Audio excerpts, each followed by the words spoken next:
So we wanted to cover a little bit of diagnostics, research, and practice for PCV3. And there will be a little bit of overlap, but that's more or less the idea that we wanted to put together. So my approach is more on the diagnostics, what we see at the diagnostic lab, and how we interpret PCV3 diagnostics so far. It's evolving, but we're learning. Every year we have a little bit more to say. And so that's why I call it PCV3 positive, now what? Because that's the feeling that a lot of people have when you report a PCV3 positive result. So we're trying to go through that. First of all, for those of you not familiar with the virus yet, it's a relatively recently discovered virus. It's a circular virus like all circoviruses, a little bit bigger than PCV2. And if you compare it with other circoviruses from other animal diseases and also from PCV2, PCV1 from pigs, this is what you get, this chart here, to give you an idea of how similar or different it is from other circoviruses. So that's PCV3 up there at the top, and that is PCV1 and PCV2 here at the bottom. And so the message here is that it's a different virus. We call it circovirus, yes, but let's try to remember to give the number as well, PCV3, because I consider it a completely different virus from PCV1 or from PCV2. There's been maybe some efforts to try to compare it with PCV2 and try to see what we learned from PCV2 to apply it for PCV3. My approach is a little bit different. I consider it a new virus, and let's start from scratch and start learning what this new virus is about. We could as well think about PCV1, right? And think about, okay, what do we know about PCV1? Let's apply that to PCV3. And that would be a completely different scenario than if we try to apply what we know from PCV2. So for me, let's start from scratch. It's a completely different virus. It doesn't even cluster together with PCV1 or PCV2. So let's see what we can learn about it. Very, very broadly, what I'm going to try to share with you in very lay terms is how frequent is PCV3 and how relevant is PCV3. So first of all, how frequent is it? Here's a map that Zhen Yang, my student, put together a few months ago. And it shows you the countries where PCV3 has been described in these last 3 years that we know about this virus. So basically, everywhere where scientists looked for the virus, they found it.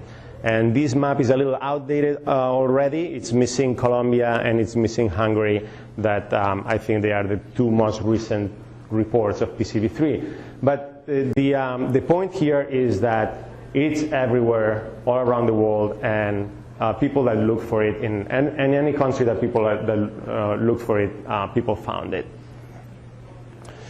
In some of those studies, they had the opportunity to go back to retrospective samples that were stored, and what you see there is that the virus has been around for quite a long time.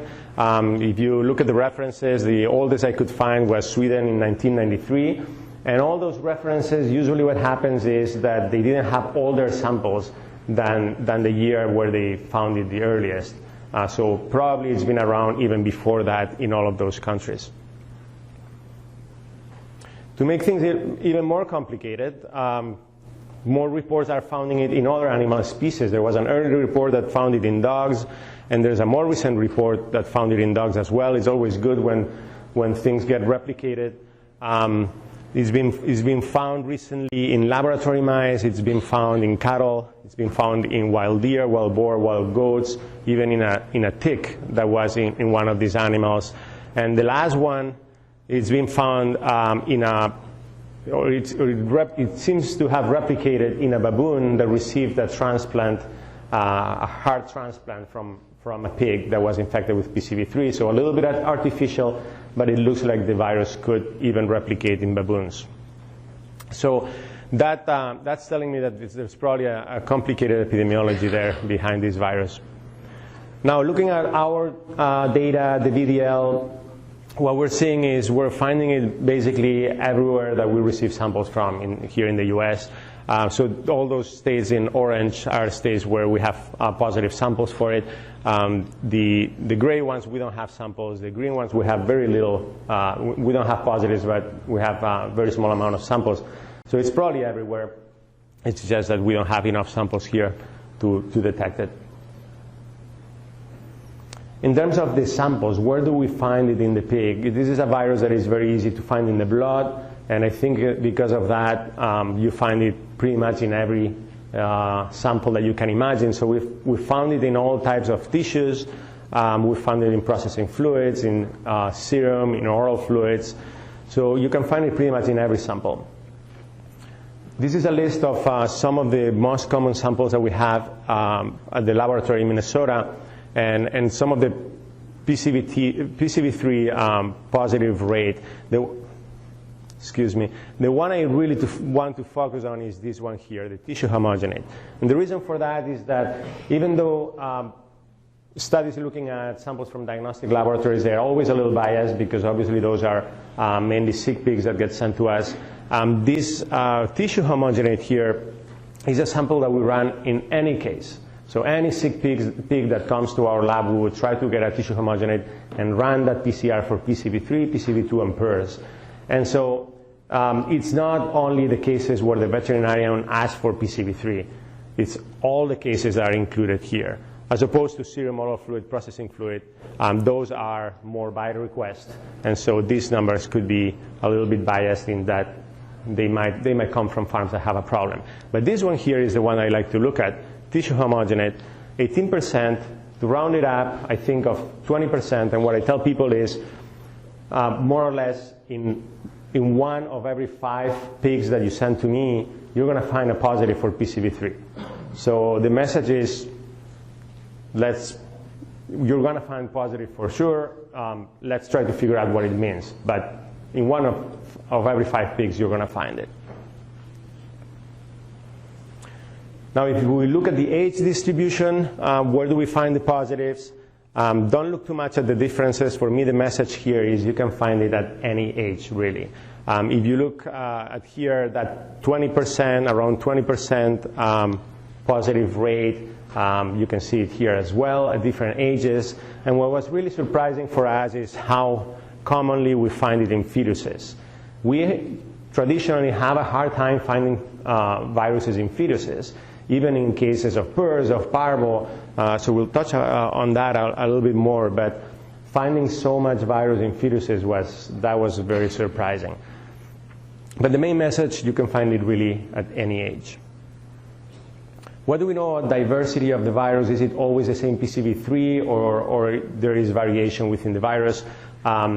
Very briefly, at the beginning, when we first described the virus, we looked at a few whole genomes in 2017, and what we found is that there was around 2% variation within those viruses. So they vary a little bit. They were not all the same. We were interested in knowing if it was a recent introduction or not. It doesn't look like it. There is a little bit of variation, but it's around 2%. That's what we saw at the beginning. So not that much. We'll compare it with PCV2 as well to see what the difference is.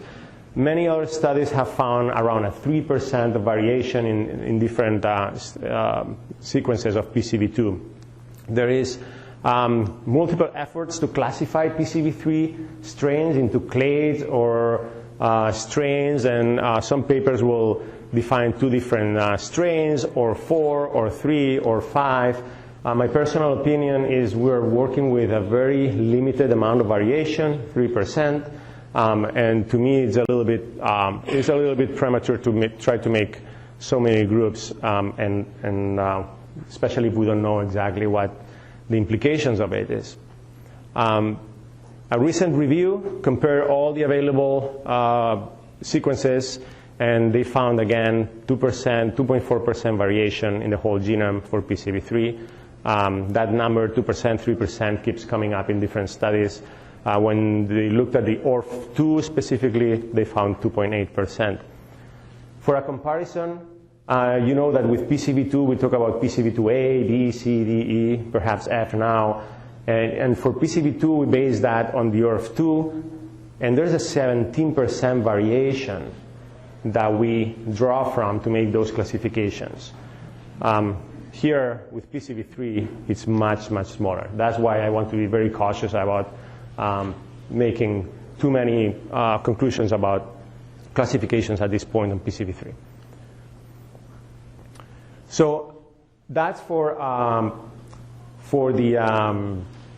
the frequency of PCV3. We've seen that it's widespread. It's in a lot of samples, a lot of different ages of pigs, pretty much everywhere in the US. Now, what does it mean? What's the association with clinical signs? If we go and look at the literature, the virus have been associated with multiple clinical signs. These are some of them. And if you see I group them in two big groups, I think there is more evidence that there might be an association with this group up here, systemic vasculitis, myocarditis, PDNS, reproductive disorders, or simply no clinical signs. I think there is good evidence to show that you can have a PCV3 infection associated with this, and we'll go into that. But there's many other publications that try to establish a relationship between PCV3 and clinical syndromes, and some of them don't have a lot of information in them to support it. So I'm not so convinced about respiratory disease, diarrhea, or congenital tremors at this point. So what do we see in our samples that come to my lab? We see, in this case, we're talking about positive cases. We see about 40% of the abortion cases are positive for PCV3. And here, when I say abortion, I really mean fetal death. So we're going to have cases of mummified fetuses as well as cases of fresh fetuses that were aborted.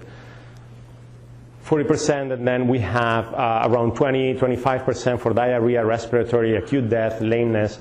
So that doesn't help very much, right? That doesn't help us figure out really what kind of clinical sign is really associated with PCV3, other than this one here, the association with abortions. This surprised us a lot. Again, going back to the first comment that I made before, we usually have a hard time, even with very well-recognized pathogens that can cause fetal death, finding them in fetuses. And here we find a new pathogen that shows up in fetuses quite often. So we focused on that one. I'm gonna talk a little bit more about this particular case of abortions or fetal death, and then we'll talk a little bit more about the cases in pigs. So we dig a little bit more into the abortion cases, and we did an analysis on 60-some cases. We have a lot more now. We have more than double this number, but the associations and the numbers that we found are the same.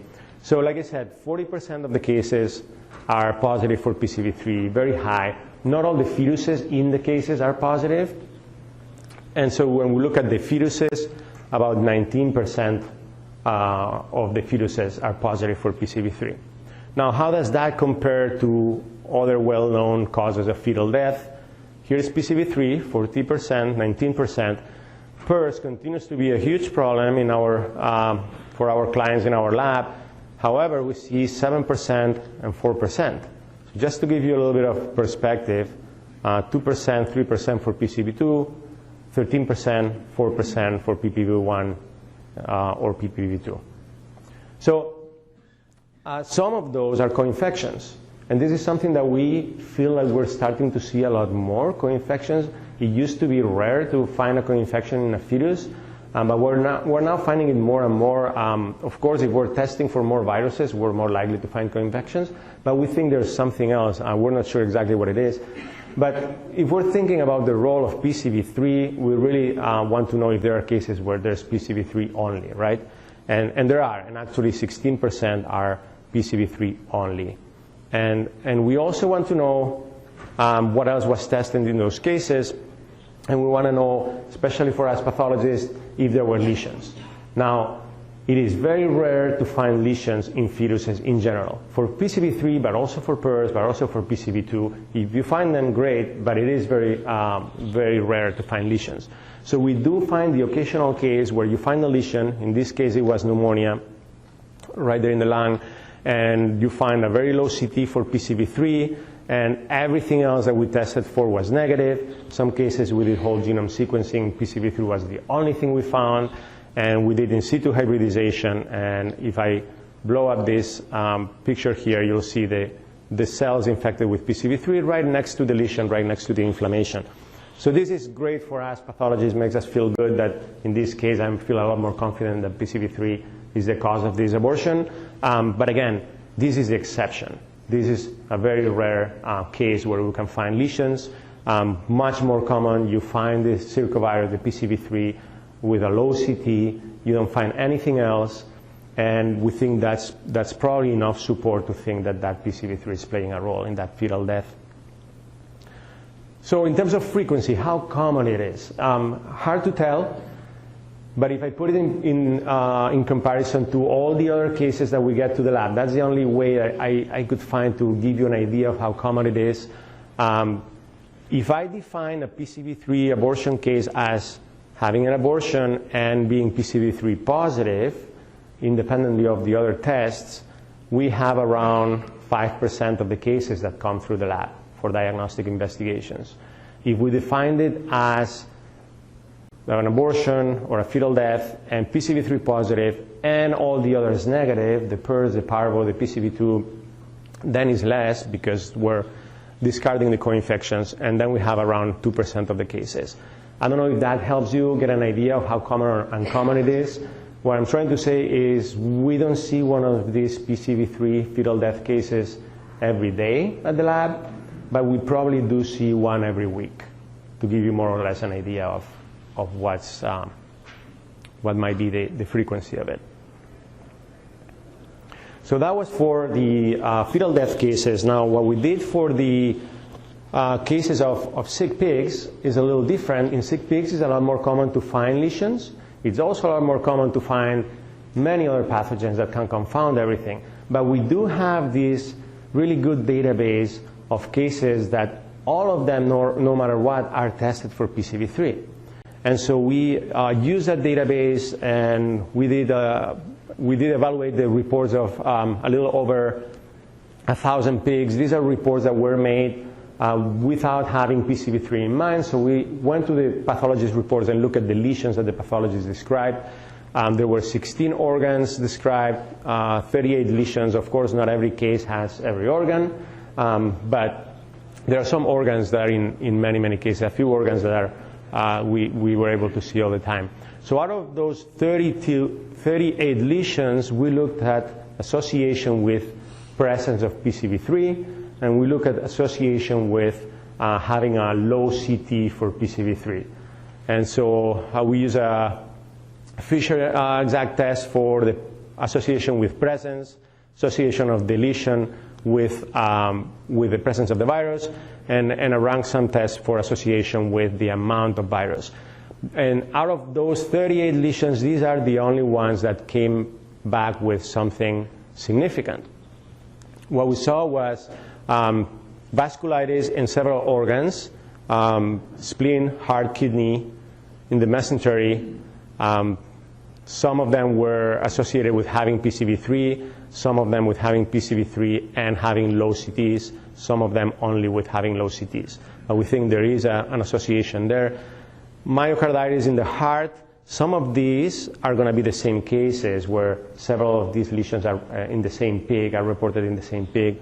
Myocarditis is often associated with some of these vasculitis here, so some of the same pigs are represented here. We didn't find it associated directly with PCV3, and there are many other confounders that can be playing a role there, but we did find it associated with having a low CT value for PCV3. And here's one more dermatitis in the skin that we'll have to dig a little bit more into this one, because we did, again, not find it associated with detection, but we did find it associated with the amount of PCV3 in the positive samples. Now, how common are these lesions? They are not very common. So this is more or less to give you an idea of what was the representation. How many pigs had that lesion? Very, very few pigs. So we think there is an association with some of this. There are some clinical cases where the virus really seems associated with lesions, but they're relatively uncommon. It's not something that we see very often. Now here I have interstitial pneumonia scratched here, because we didn't find it to be associated. But if you have seen me presenting before with preliminary information, at some point it looked like interstitial pneumonia was going to be possibly associated. And when we completed the study, we found that it actually didn't show us significant association. So I have it there as a maybe, but not significant. So this is what we found associated, this myocarditis and vasculitis in different organs. And that has been described. One of the first 2 papers that described the virus were 3 different cases of myocarditis and vasculitis. So it's not new. That was described in a paper in 2016. And these are some recent cases. So you have the vasculitis right there in the heart, in the kidney, and in the spleen, around the arteries. And when we do in situ hybridization, in some of these cases we do, and you see the association with the lesion very clear. So you find the virus right there at the lesion. And like I said, it's not new. It's been described before. But for me, it's important to know that we keep seeing those cases. It wasn't something that happened in 2015, 2016, and we reported it, and sometimes we pathologists like to publish something, and then you never see that ever again. It is something that keeps happening, that we keep seeing in different systems. Not very frequently, but it kind of supports the role of PCV3 on this scenario.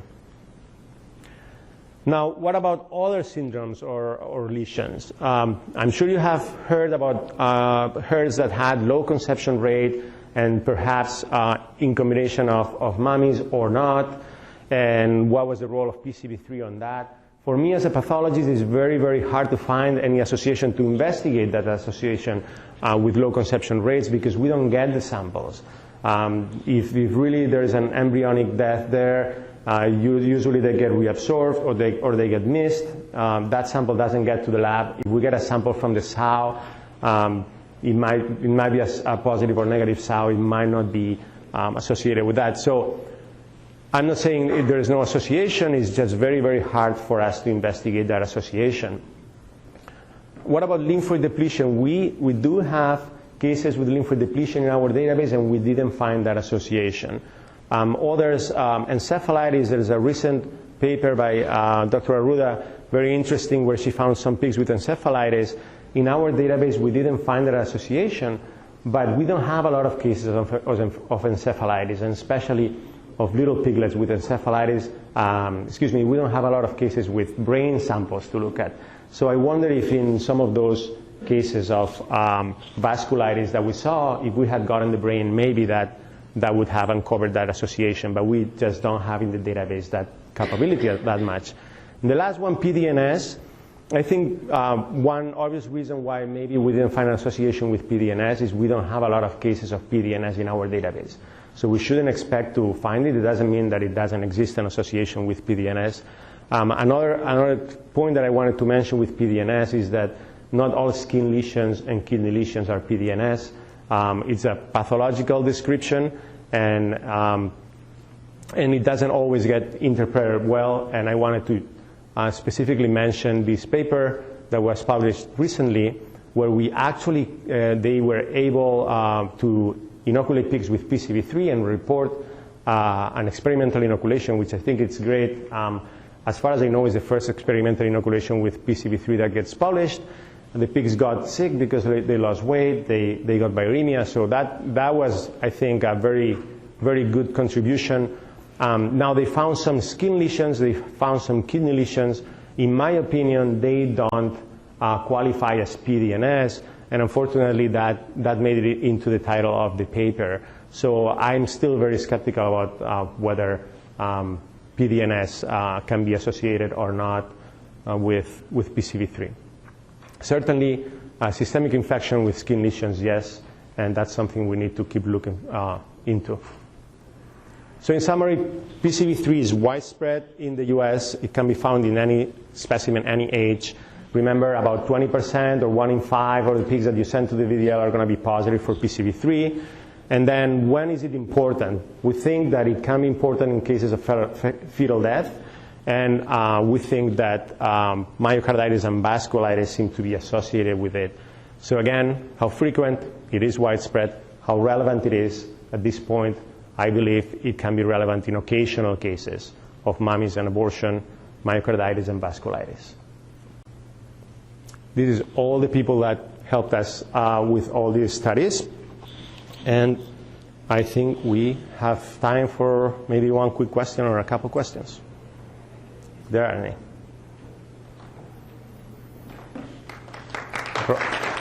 Question right here, quickly from Rovira. We don't have a microphone, so I'll repeat the question. Repeat the question. Yeah, sorry. So the question was, there's a recent paper where they look for PCV3 in processing fluids, good number of farms, and they only found a few to be negative in that study. Is that correct? And so the question was, if I think if we look hard enough, if we would end up finding that all farms are positive, or if there's a chance that there are farms that are negative. I think that we would find that all farms are positive, and it looks like it's been circulating for many years. So I think we would find it.